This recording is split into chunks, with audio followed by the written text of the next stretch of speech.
ହୀରା ମୁଦି ଫେରାଇବାକୁ ଅର୍ପିତାକୁ କଡ଼ା ନିର୍ଦ୍ଦେଶ। ପୋଲିସ ତଦନ୍ତରେ ହନ୍ତସନ୍ତ ହେଲେ ଅର୍ପିତା ଓ ସୋମେଶ। ବେଲ୍ ମିଳିଛି ସତ, ହେଲେ ପୋଲିସ ତଦନ୍ତ ଅଟକିବନି। ପୋଲିସର ପ୍ରଶ୍ନରେ ଘାଇଲା ହେଲେ ସୋମେଶ ଓ ଅର୍ପିତା। ଟଙ୍କା ସୁନା ହୀରା ମୁଦି ଫେରାଇବାକୁ ଉପରୁ ଆସିଲା ଅର୍ଡର।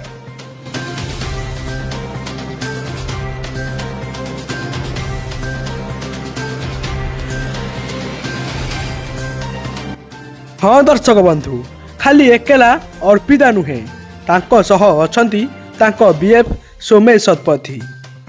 ଏହି ଦୁଇ ଜଣଙ୍କୁ ପୋଲିସ ଷ୍ଟେସନ ଡାକିଛି ପୋଲିସ। ଦୁଇ ଜଣଙ୍କ ଥାନାରେ ବସାଇ ପ୍ରଶ୍ନ ଉପରେ ପ୍ରଶ୍ନ ପଚାରୁଛି। ଦର୍ଶକ ବନ୍ଧୁ, ଏଠି ଆମେ କହି ରଖିବୁ କି ଅର୍ପିତା ଚୌଧୁରୀ ଓ ସୋମେଶ ଶତପଥୀଙ୍କୁ ଚର୍ଚ୍ଚା ଜୋର ହେବାରେ ଲାଗିଲା, ଯେତେବେଳେ ଅର୍ପିତା ଓ ସୋମେଶ ଭିତରେ କିଛି ନିବିଡ଼ ଭିତିରିଆ ସମ୍ପର୍କ ରହିଛି ବୋଲି ସମସ୍ତେ ଜାଣିବାକୁ ପାଇଲେ।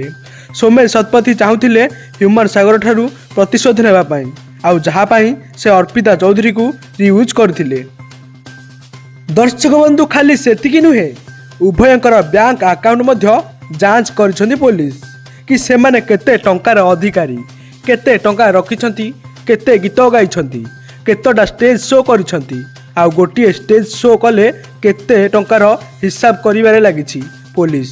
ଆଉ ରହିଲା ଦାମୀ କାର୍, ମୁଦି, ଘର ଭଡ଼ା ଆଦି ହ୍ୟୁମାନ ଦେଉଥିଲେ, ଯାହାର ପ୍ରମାଣ ଆଗରୁ ମିଳିସାରିଛି। ଖାଲି କାର୍, ମୁଦି ସବୁ ଆଣି ଥୋଇବାକୁ ହୋଇଛି ନିର୍ଦ୍ଦେଶ। ଖାଲି ସେତିକି ନୁହେଁ, ଅର୍ପିତା ଓ ସୋମେଶ ଆକାଉଣ୍ଟକୁ ତନଘନ କରି ଯାଞ୍ଚ କରିବାରେ ଲାଗିଛନ୍ତି ପୋଲିସ। ଆଉ ପୋଲିସର କଡ଼ା ପ୍ରଶ୍ନ ଉପରେ ପ୍ରଶ୍ନ ଘାଇଲା କରିଛି ଅର୍ପିତା ଓ ସୋମେଶକୁ। କାରଣ ହ୍ୟୁମାନ ସାଗର ଜଣେ ଚର୍ଚ୍ଚିତ ଚେହେରା। ବେଲ୍ ପାଇସାରିବା ପରେ ଖୁସି ହୋଇଥିଲେ ଦୁହେଁ, କିନ୍ତୁ ଏବେ ସବୁଥିରେ ପାଣି ପକାଇ ଦେଇଛି ପୋଲିସ। ଖସି ପାରିବେନି କେହି। ହ୍ୟୁମାନଙ୍କ ମା ଶେଫାଳି ସୋନାର ପ୍ରତିଟି ଲୁହର ହିସାବ ମାଗୁଛନ୍ତି ଓଡ଼ିଶାବାସୀ। ଆଉ କେବେ ମିଳୁଛି ହ୍ୟୁମାନଙ୍କୁ ନ୍ୟାୟ, ବାସ୍ ସେଇଟା ଦେଖିବା ବାକି ରହିଲା।